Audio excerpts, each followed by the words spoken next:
এদেশে জমজমের পানিকে মদ বললে মানুষ বোঝে যে এটা ভুল কথা। এদেশে শুকরের গোশতকে গরুর গোশত বললে মানুষ বুঝতে পারে এটা ভুল কথা। এদেশে জানাকে ভালোবাসা বলে কেউ এর প্রতিবাদ করে না, বিয়ে করে না, এটা নাকি ভালোবাসা। তাহলে জানা কোনটা? তাহলে জানা কোনটা? এটা যদি ভালোবাসা হয় জানা কোনটা? গত পরশু আমার কাছে এক ভাই প্রশ্ন করছে, শেখ আমাকে হেল্প করেন। বললাম যে তোমার কি হয়েছে?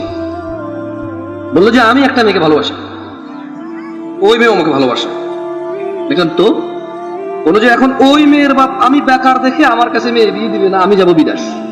বললাম তো তুমি বিদেশ যাও, এতে প্রবলেম কোথায়? বলে যে আমি বিদেশ গেলে মেয়ের বাপ মেয়েকে বিয়ে দিয়ে দিবে। আমি বললাম তার মেয়ে সে বিয়ে দিবে না, তো তোমার কি? তুমি বিদেশ যাও, অ্যাক্সিডেন্ট হয়ে মারা যাও, এতে ওর কি? ইন্না লিল্লাহি ওয়া ইন্না ইলাইহি রাজিউন ছাড়া কি বলবে মুসলমান ছাড়া? একটা মুসলমান মারা গেলে কি বলে? একটা মুসলমান অসহায় থাকলে একটা মুসলমান প্রয়োজনে 2 টাকা দান করে থাকে, বলে ও আফসোস, আল্লাহকে বরকত। আমি বললাম ওর মেয়ে ও বিয়ে দিবে না, তোমার কি? আর তুমি বিদেশ যাবা না, বেকার। তুমি বেকার কেন? তোমার কি কাজ করা কি নিষেধ বাংলাদেশে? বাংলাদেশ সরকার কি তোমাকে বলে দিয়েছে তুমি কাজ করতে পারবে না, তাহলে দণ্ডনীয় অপরাধ হবে তোমার? তুমি বেকার কেন? কারণ তোমার পছন্দ মতো কাজ দেয় না, তুমি বেকার। তো বললো যে আমি যদি ওই মেয়েকে নিয়ে পালাই, যে এখন আমাকে বলেন আমার করণীয় কি? আমি বললাম তোমার দাদা কি তোমার দাদের নিয়ে পালাইছিল? না। তোমার নানা কি তোমার নানির নিয়ে পালাইছে? না। তোমার আম্মারে কি তোমার বাপ পালাই নিয়ে বিয়ে করছে? না। তো তুমি পালাবা কেন? পালায় তো চোর ডাকাত। কে পালায়? চোর ডাকাত খারাপ মানুষ পালায় কেন? মাইর খাবে, দাঁড়াইলে মারবে। কোন মানুষটা পালায় বলতে পারেন? দাঁড়াইলে মাইর খাবে। এছাড়া মানুষ কেন পালাবে? যার অকারেন্স নাই সে যখন দ্রুত যাবে বলবে যে তাড়াহুড়া করে যাচ্ছে। কি করে যাচ্ছে? জলদি যাচ্ছে। কিন্তু পালা এই শব্দটা কার সাথে আসে বলতে পারেন? দাঁড়াইলে মাইর খাবে সেই পালাচ্ছে, রাইট? হ্যাঁ। তো বললাম মানে বুঝলাম না।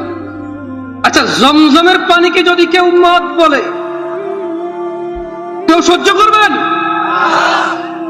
শুকরকে যদি কেউ গরু বলে সহ্য করবেন?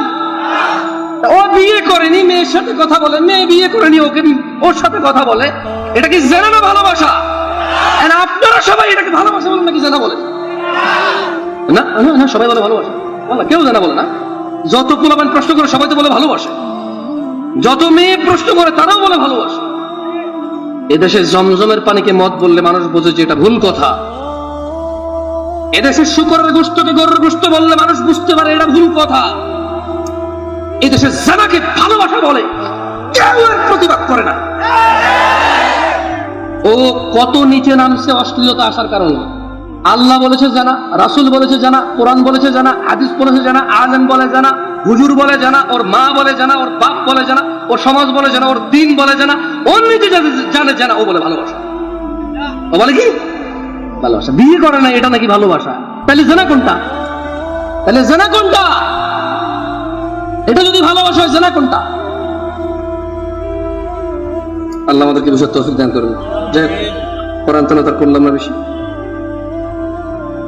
আজকের এই উপস্থিতি যারা আছেন,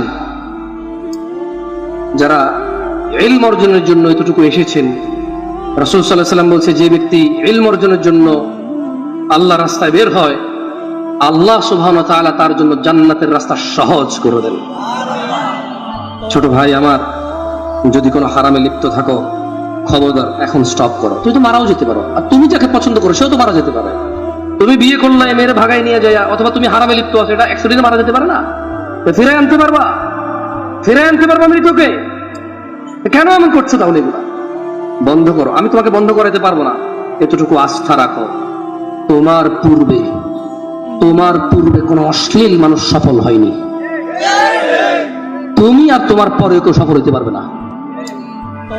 যা হয়েছে হয়েছে, আল্লাহর কাছে ফিরে আসো, ঈমান আনো, ভালো কাজ করো, পূর্বের সমস্ত গুনার জন্য অনুতপ্ত হও, তোমার সমস্ত গুনাহকে আল্লাহ নেকিতে পরিবর্তন করে দেবে। এটাই সূরা ফুরকানে আল্লাহ বলেছেন, আকুলু কওলি হাযা ওয়াস্তাগফিরুল্লাহ লি ওয়া লিসাইরিল মুমিনিনা ওয়াল মুমিনাত ফাস্তাগফিরু ইন্নাহু হুয়াল গফুরুর রহিম। আমি আল্লাহর কাছে নিজের জন্য ক্ষমা চাই, মুমিন মুমিনাত সবার জন্য আল্লাহর কাছে ক্ষমা চাই। আপনারাও আল্লাহর কাছে নিজের জন্য ক্ষমা চান, আমার জন্য ক্ষমা প্রার্থনা করেন আল্লাহর কাছে। সুবহানাকাল্লাহুম্মা ওয়া বিহামদিকা আশহাদু আল্লা ইলাহা ইল্লা আনতা আস্তাগফিরুকা ওয়া আতুবু